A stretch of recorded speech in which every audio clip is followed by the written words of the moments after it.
সম্মানিত সুপ্রিয় দর্শক শ্রোতা দেশ ও প্রবাস থেকে যারা আমাদের সাথে সংযুক্ত আছেন, আমাদের ভিডিও দেখছেন অথবা শুনছেন, সবাইকে আন্তরিক প্রীতি ও শুভেচ্ছা জানিয়ে শুরু করছে আজকের প্রতিবেদন।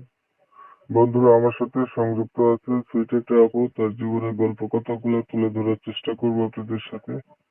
হাতে যদি সময় থাকে ভিডিওটা না টেনে দেখেন, বুঝতে পারবেন। তার প্রতিবেদনে আসার কারণ সম্পর্কে জানতে পারবেন। কথা না বাড়িয়ে পরিচয় করে দিচ্ছি। আসসালামু আলাইকুম। ওয়ালাইকুম আসসালাম। আসসালামু আলাইকুম। ওয়ালাইকুম আসসালাম। কেমন আছেন? আলহামদুলিল্লাহ ভালো আছি। আপনি কেমন আছেন? এই তো আলহামদুলিল্লাহ ভালো আছি। আপু ভালো আছেন, ভালো থাকবেন, ভালো থাকাই কামনা করছি। তবে শুনতে চাচ্ছিলাম আপনার প্রতিবেদনে আসার কারণ কি ছিল, কেন আসছেন? প্রতিবেদনে আসছি মনের মানুষের জন্য। তো মনের মানুষের জন্য প্রতিবেদনে আসছেন। আপনার কি মনের মানুষ নাই? জি না, আমার মনের মানুষ নেই। কোথায় গেছে মনের মানুষ? মনের মানুষ হারায় গেছে। বিয়ে শাদী হয়েছিল? জি না, বিয়ে শাদী হয় নাই। তাহলে মনের মানুষ হারাইলো কিভাবে? মনের মানুষ মানে যৌতুকের জন্য বিয়ে দিতে পারে নাই, বুঝছো? অনেকজনের বিয়ের কথা বলতে হয়েছিল কিন্তু যৌতুকের জন্য বিয়ে হয়নি। আচ্ছা, তাহলে মনের মানুষ হয় নাই এই পর্যন্ত কেউ?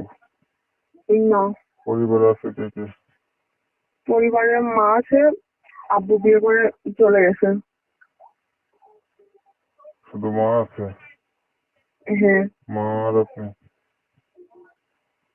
হ্যাঁ, আর ছোট বোন আছে। কত বোন আছে? আপনার বয়স কত? 20। লেখাপড়া করছেন? হ্যাঁ, লেখাপড়া করছি। কতটুক? 7 পর্যন্ত। আগে আর প্রতিবেদন করছিলেন? জি না। কেমন মনের মানুষ চাইতেছেন? তার বয়স বেশি হলেও সমস্যা নাই, সে আমার মনের মতন হওয়া লাগবে। আপনার মনের মতো কেমন হতে হবে? তার বউ বাচ্চা থাকলেও সমস্যা নেই, সে আমাকে দেখবে, আমার পাশে থাকবে, বিপদে আপদে। এরকম মনের মানুষ চাই। যদি কালো হয়? কালো হলেও সমস্যা নেই। এই পর্যন্ত প্রতিবেদন কতবার করছিলেন? কি? আগে প্রতিবেদন কয়টা করছিলেন? আগে একটাও করিনি। আচ্ছা, ছবি যেটা পাঠিয়েছেন এটা আপনার? হ্যাঁ, এটা আমার। ঠিক আছে, আপনি ভালো থাকবেন। আপনার বিষয়টা আমি ক্লিয়ার করে দিচ্ছি। প্রিয় দর্শক শ্রোতা, শুনছিলেন আমি কথা বলছিলাম এই যে মেয়েটা দেখতে চমৎকার সুন্দরী। এত সুন্দর হওয়া সত্ত্বেও প্রতিবেদন নিয়ে আসতে তার একটা মনের মতো মানুষের দরকার। পরিবার সম্পর্কে জানলাম তার বাবা বিয়ে করে চলে গেছে, যাদের কোনো খোঁজ খবর নেয় না, মায়ের কাছে থাকে, 7 অব্দি লেখাপড়া আছে, ছোট একটা বোন আছে।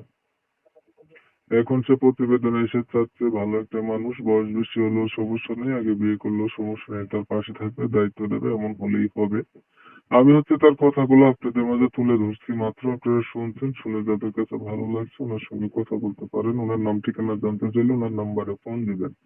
অনেক সময় নিয়ে ভিডিও দেখেছেন, ধন্যবাদ সবাইকে। সবাই ভালো থাকবেন, সুস্থ থাকবেন। আল্লাহ হাফেজ।